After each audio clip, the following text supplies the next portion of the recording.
אז שוב, תודה רבה ושלום לכולם. ברוכים הבאים למפגש שאלות ותשובות שלנו עם בנג'מין, שאחראי בעצם על Global Lighthouse Network בפורום הכלכלי העולמי. אני רק אתן שנייה קצת רקע על עצמי, אז קוראים לי קודם כל שני דיין, נעים מאוד, אני עובדת ברשות החדשנות בחטיבה הבינלאומית, ובעצם אחראית על הפעילות של המרכז הישראלי עם הפורום הכלכלי העולמי. למי שכנראה לא מכיר ולא יודע, המרכז הישראלי הוא מרכז שהוקם בהחלטת ממשלה במטרה לקדם יוזמות ושיתופי פעולה בינלאומיים באמצעות הפורום הכלכלי העולמי. אנחנו מקדמים יוזמות שונות בתחומי תוכן שונים, בעיקר בתחומים של טכנולוגיות מפציעות כמו קוונטום, AI, Climate Tech ו-Bioconvergence. וכחלק מהפעילות של המרכז אנחנו גם מפיצים יוזמות של הפורום הכלכלי, במיוחד שמיועדות לתעשייה ולחברות הישראליות כדי לקחת חלק. יש המון חברות ישראליות שכבר שותפות ופעילות בפורום ביוזמות שונות, בקבוצות שונות, חברות כמו צ'ק פוינט שהם פרטנר בפורום, וחברות סטארט-אפ יותר קטנות כמו א' פארמס ואנזימית שלוקחות חלק. ובעצם כאן אנחנו מחפשים את החברה הבאה שתיקח חלק ותשתתף ביוזמה של הפורום הכלכלי שמיועדת לתעשייה. וזהו, מכאן אני אעבור לאג'נדה שלנו. תכף ירון, שותף שלנו ממשרד הכלכלה והתעשייה, ממינהל תעשיות, יישא כמה מילים, ואז בנג'מין יציג לנו את היוזמה, וכמובן יהיה שיח פתוח של שאלות ותשובות. And now in English, just for Benjamin. Benjamin has just explained the agenda for today. Yaron will now follow me with opening remarks, and then we would love to hear more about your initiative, and we have time for Q&As. So Yaron, thank you, Shani. I will speak in English so Benjamin can understand. I'm Yaron Kron. I'm head of Advanced Manufacturing Division at the Industrial Administration of the Ministry of Economy in Israel. I welcome you all for joining today a discussion about the World Economic Forum Global Lighthouse Network. In order to join and to be part of this global Lighthouse Network activities, I think it will be an honor for the Israeli company and also to join, to learn, and to participate in the activities.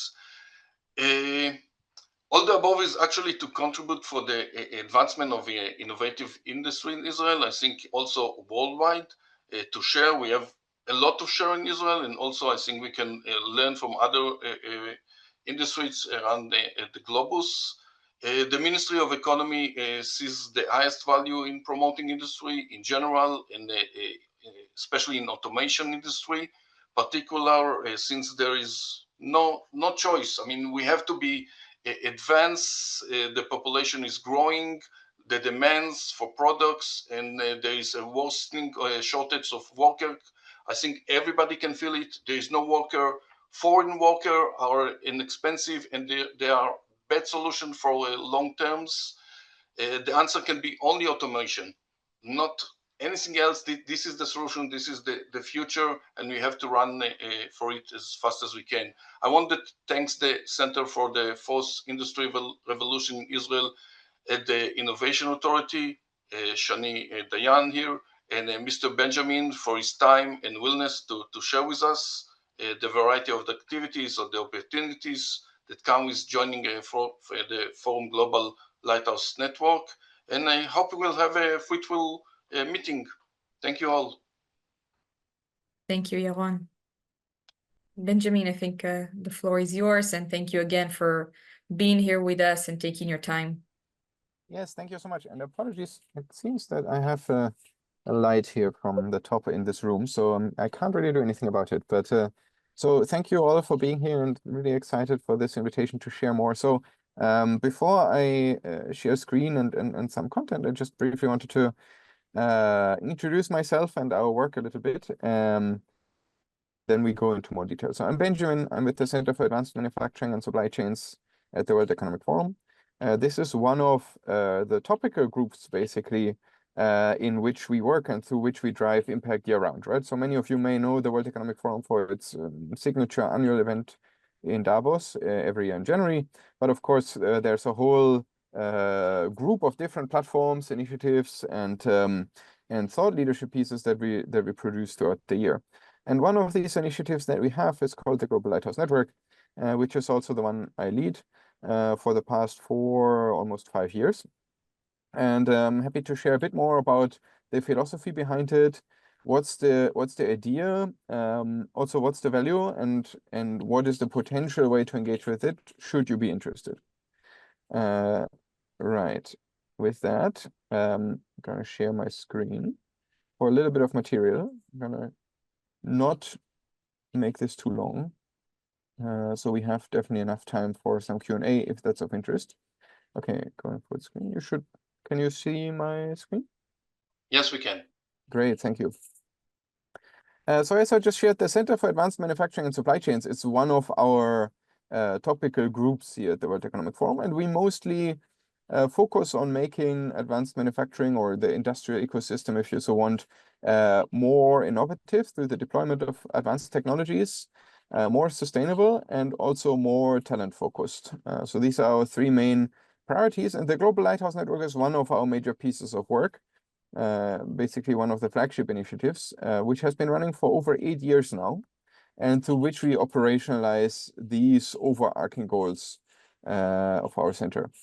Before I go into the initiative, I also briefly mention that we're industry agnostic, so we work really with companies from almost all different sectors, whether it's pharma or electronics, right? Like we have, I don't know, for example, Foxconn or Johnson & Johnson or also Volkswagen, or really anything.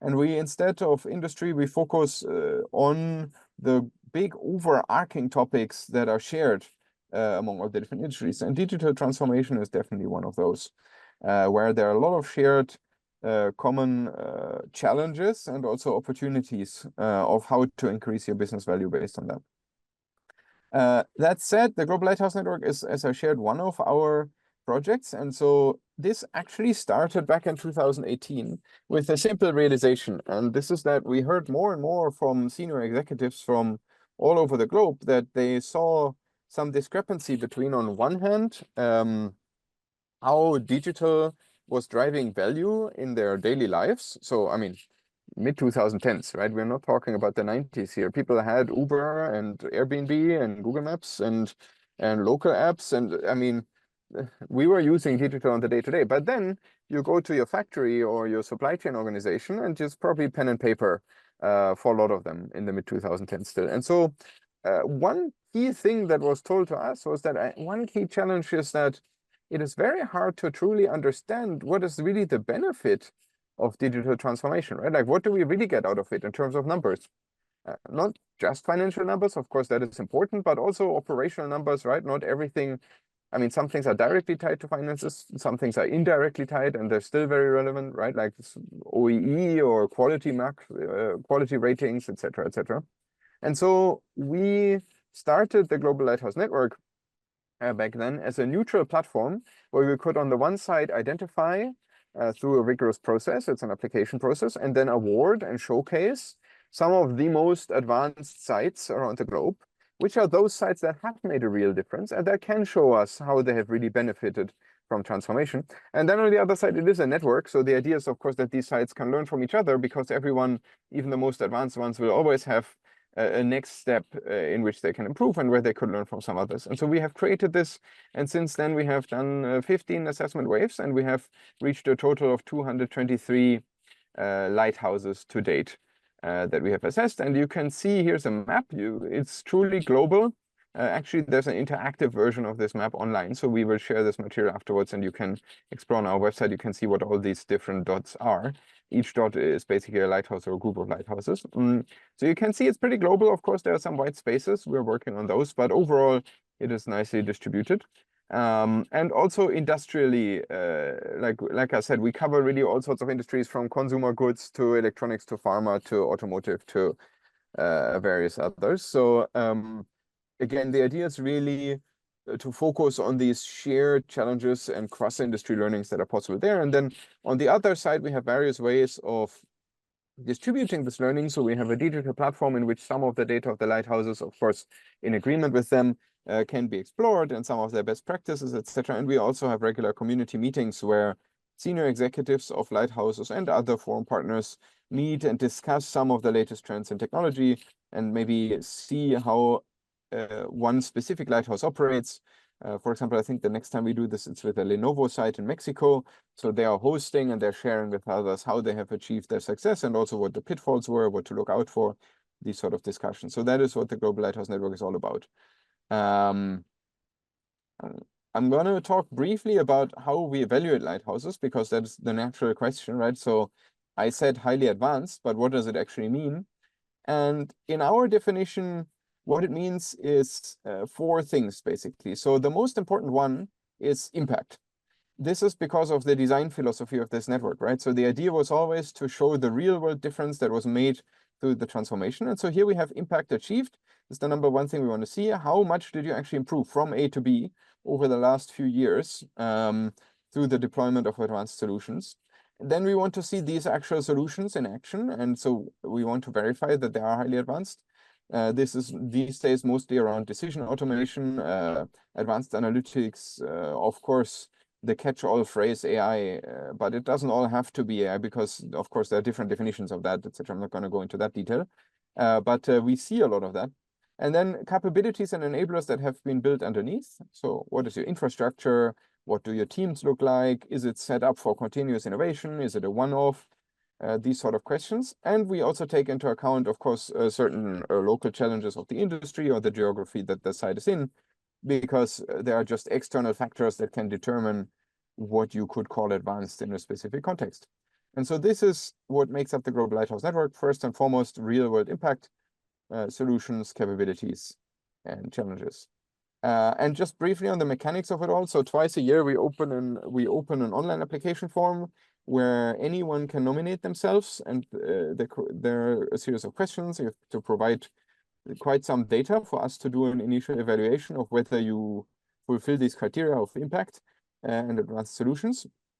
And if that is the case, the site is shortlisted. We do an in-person site visit, so we come on site for a day, fully understand how the impact has been achieved, and we are doing some vetting, of course, etc. And then last but not least, we have an independent panel of experts who make the final choice of who becomes a lighthouse or not. So this is a very senior group of individuals, C-suite, SVPs from large manufacturing organizations, as well as academia, etc. And they are actually the decision body, not us. So we're taking out our own bias. And so then it's in the end a peer level recognition. And there's a World Economic Forum press releases and events around it, etc., this is what comes downstream. But this is basically the mechanical side of how the Lighthouse Network works. But I think the important thing to keep in mind is it is about recognition, but it's also about sharing and shared understanding and learning. And it is first and foremost about impact and highly advanced solutions that are fully operational out there in the world. With that, yeah, I think these things are a little less interesting for today. With that, I think I'm going to stop in the interest of time, so we have enough time for Q&A. But happy to talk in any direction that is valuable, answer any questions, give additional detail where needed. And yeah, I'll stop here for now.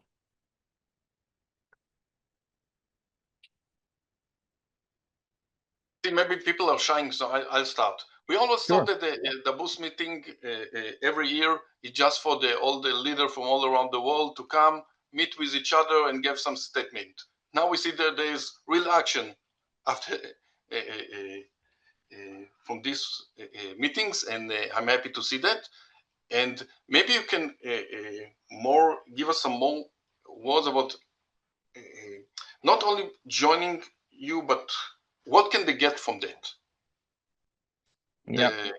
The industry or the companies. Yeah. So I think there are two considerations here, right? So about the World Economic Forum itself, I think, as I also mentioned, right? So first and foremost, what is it? But then we can focus mostly on the manufacturing side. But I think the important thing to keep in mind is, again, like we're known for one event, which is a bit historic, of course, and still very important to this day.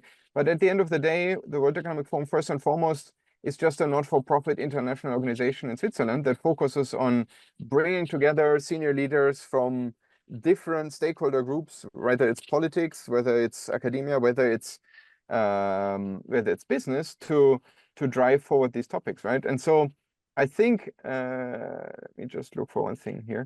The interesting thing to keep in mind is, as I said, that there's really a whole portfolio. And I think some things I already mentioned, right? So there's, for the Lighthouse Network very specifically, there are, I would say, 2 or 3 aspects that we often hear from our partners as testimonials. So one is, of course, there's a recognition angle, right? I mean, this is a recognition platform. So there's external visibility that is being given both in Davos, but also year-round through various events, publications, etc., to new lighthouses. But then also, I think there's more of an impact side of it, because I think for us, as I shared, it's very important that this is a network and an active network. And so the key opportunities there, I would say, are learning from others all around the globe who are also best in class in some way, right? And exchanging trustfully with other senior executives who have similarly been selected about the next steps and how they approach certain things, as well as an internal factor of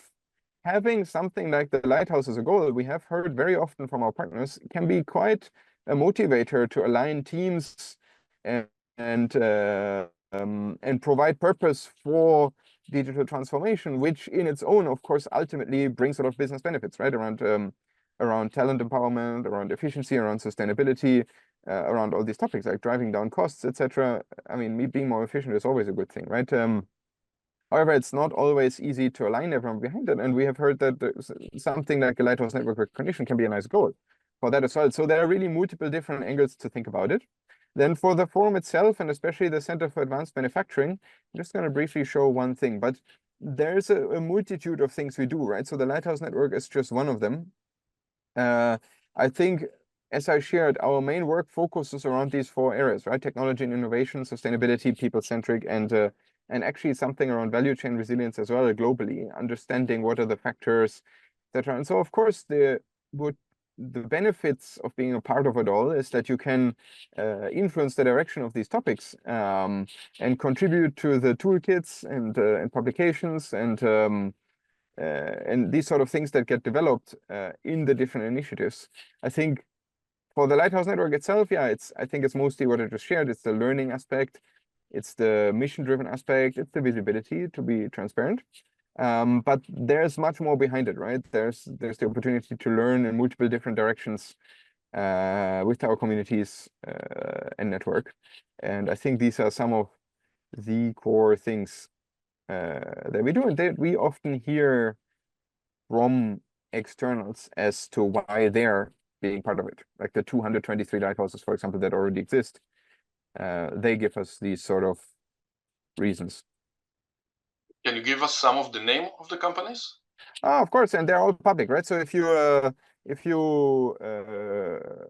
will read out some now, but I will also show you, maybe here it can be valuable. So because you can all just take a look. So on the Lighthouse Network website itself, so you can explore also freely.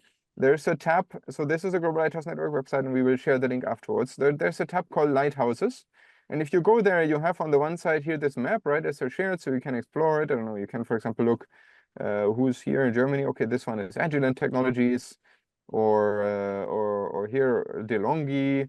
There's Schneider Electric, right? Sanofi.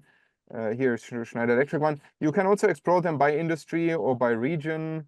And here's also a full list of all of them. I don't know, like the Haier in China, etc. So it's Siemens, it's a lot of these very large players and in the highly advanced manufacturing field, and also some maybe lesser known ones, which can be really interesting to explore. Unilever, Procter & Gamble, these are not lesser known, these are well known, but yeah, so these type of operations are typically part of it. Yeah, and thank you, Shani, for posting the link on the chat as well. Yeah, and I think I can add, Benjamin, to what you just said. You saw the map, and we're missing an Israeli company, and this is or a few Israeli companies, and this is extremely important for us because we believe they're wonderful industry in Israel and advanced industry, and we want to see you there. So please don't hesitate. Start the process. I think, Benjamin, if you can go a little bit into more details of the process, you know, from submitting, how long will it take them to submit? I know the panel, the visit part also, I don't know if you mentioned it, but you know that there's a fee that they should also take under consideration. So just if we're if you know, if I want to apply, what's the best way you can explain it to us, so we'll know how to do so. Oh, you're on mute. Yes, thank you. No, and I'm happy to share more details on these different mechanics. So first of all, you're right. So just to recap briefly again, right? The first step is always this online self-assessment. And actually, so the next time, so currently there's one of these steps open until the 5th of July, and then the next opportunity is in November, December this year. So this is twice a year. I also want to be transparent. It typically takes a few weeks, sometimes months, to prepare the application. Now, not full-time, of course. Like we try to limit as much as possible the effort that is needed. I mean, more to get the internal alignments and all the right green lights to share certain things, etc. We want to be mindful that we transparently share that sometimes this can take time, which is also why we have 2 application phases a year, right? So there's always another one coming up in a few months' time that you can work against if you feel, for example, right now you don't have time. There a specific person from the company that you're expecting to apply, like a specific role, or can this be is different for every company. I think the important thing to keep in mind is that the application must be related to so a lighthouse is a site, right? Not a company. So for example, Schneider Electric has multiple lighthouses because they have factories in India, in China, in Europe, in the US. So lighthouses are physical entities and sites. And for smaller companies, it can be the same thing sometimes, of course, but in general, this is what you need to keep in mind. And so, of course, the leadership of this application would typically be by the leadership of that site in collaboration with, depending on the size of the company, the regional leadership, or, I mean, honestly speaking, some lighthouses also are directly sponsored by the CEO or the chief supply chain officer or something like this. But again, this depends completely on the culture and the company and the region. So we have no expectations there. Senior leadership should sponsor it in some way. So we expect senior leadership to be aware of the application, etc. Because of course, at the end of the day, the World Economic Forum is a platform for a fairly high level of leadership typically. So we want people to be aware, but this is not normally a challenge. So you should have the backing. I think the other thing I want to mention is the things we ask in the survey, etc., this is all freely on the web, right? So I think I can share a little bit more, but I'm going to go back to the concept because I think you will see most questions are basically around this, right? Like we want to understand what was your challenge? There's going to be a question that is called a change story, right? This is the heart of the whole application. We want to hear something like, we are making parts for aviation, and 3 to 5 years ago, we had the challenge that certain materials became unavailable and costs were rising. And so we built a better prediction models, or I don't know, we did large-scale digital transformation to better handle our supply chain. And as a result, we improved our lead time by this much and our inventory shrunk by this much. I don't know. So you need to think about transformation from that perspective. We want to really understand what were the key goals and priorities, what were the solutions that helped you, and what was the impact achieved. And these are also the questions we asked in the application, right? So we want to understand the big picture. We want to have some examples of your most advanced solutions, most impactful solutions, actually, right? That really made a difference. We want to know a little bit about the capabilities and enablers. The full survey is online and it's freely accessible. I think you mentioned as well. So of course, we want to be transparent here as well. Anyone can apply online and there's no fee for that. The Global Lighthouse Network is of course a part of the forum, and as I mentioned before, so the forum is a not-for-profit. However, our funding model is membership. So anyone who is a member of the forum also will not there's no additional cost for that. However, we want to be open to anyone, and if you're not interested at this time to be a member of the forum, which we can explore, and there's no pressure, basically we will evaluate your online assessment, we will give honest feedback, we will select you to go forward or not. But if you are selected in shortlist to go forward, that means somebody comes on site in person, multiple people spending the day. We help you downstream preparing the final thing for the panel. And also, in fact, actually, we give access to the Lighthouse community for half a year, independent of the outcome. So for all of that, if you want to go there, you can make that decision. And there is a cost to it, which is currently 24,000 euros. However, again, everything until here, including feedback, including selection, is completely free. So you can apply and get feedback and all these things. And the purpose, of course, is mostly, again, to sustain ourselves. So transparently speaking. Yeah, so this is how that works. This payment has absolutely zero impact on the outcome either way. So we want to be honest there as well. Like, it can absolutely be that you go through the whole process and don't make it. Many lighthouses are from partner companies, but also many are not. It is not mandatory in any way to engage any other outside entity for the application, right? Like for some assessments or for some ISO certifications or something, you need to hire certain assessors, anything. We don't have any of that. So there's no need to engage anybody else. Of course, it's an option if you like, but from our perspective, the core purpose of the process is to be neutral and independent in its outcome. And that is a very important value to us. Yeah. For the in-person site visit, I don't know what the question was, but I mean, it's basically, we will come on site and we would like to understand how you made the transformation happen. Basically, we want to see the operations. We want to hear from the leaders how they engage with the digital. We want to hear how it's going. It's not an audit, right? It's more of a friendly engagement so that we can really confirm and help you tell your story to the rest of the world if you get selected. Thank you, Benjamin. Of course, if someone wants to ask any question, you can also use the chat if you feel more comfortable. Benjamin, if I can emphasize what you just said, and based on our experience with other companies or that were involved with the forum, the World Economic Forum is a huge platform to reach out to almost anyone you can think of. You can create their business opportunities, you can create their new partnerships, you can affect and shape regulation. And we believe companies that knows how to use it gain a lot from their participation with the forum. I can say just a few names, like I said before, Checkpoint, Wiz, Papaya Global, all those companies were part of the World Economic Forum.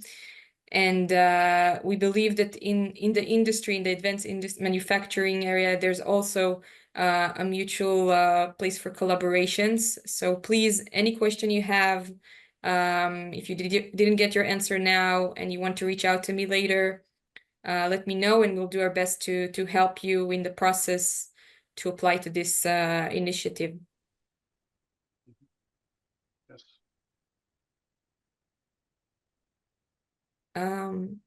Benjamin, you're on. Would you like to say a few? No, I hope to see some company from Israeli company, and as Shani Dayan said, we'll help you to submit the request, and it will be a great honor to see some Israeli company over there. Thank you. Okay. You would be more than excited. No, I think from our side, I hope this was helpful. And I think the most important message is, if there are any other questions or anything you want to know or anything you have doubts about, we are very open and we're approachable, and you can approach us through the C4 Israel, of course, via Shan Yaron, if you like, or also directly. I think, again, like we are very available. So of course, sometimes there are busy periods, but overall, we are more than happy to be approached. And of course, the deadline, I think did we discuss the deadline for the next one is 5th of July. He said yes. Transparently speaking, again, like I said, right, so I don't want to dissuade anyone. It's close. So if you would like still to consider this round, I think there's also one thing we always like to share, right? There can be this mindset, like I didn't mention that, but we evaluate every cycle independently of any previous cycle. So if you just like to try, you can do it. There's a high chance it would fail. However, you get feedback and it can be valuable for a future cycle. So we always recommend people not to overthink it as long as they can get the internal alignments, etc. Because at the end of the day, you will not get down ranked in any way for it, right? So if you apply this time and it didn't work, you can apply again next time. And we will always evaluate neutrally and give feedback, etc. And the feedback may be a recommendation to apply again, or it may be a recommendation to wait 2 or 3 years or something like this, right? So again, like this whole process is geared towards neutral evaluation. Yeah. Thank you, Benjamin. That's a great point. Thank you very much. So thank you all. Thank you, Yaron. Thank you, Benjamin, again. Thank you for the Just oh. one question, Raz.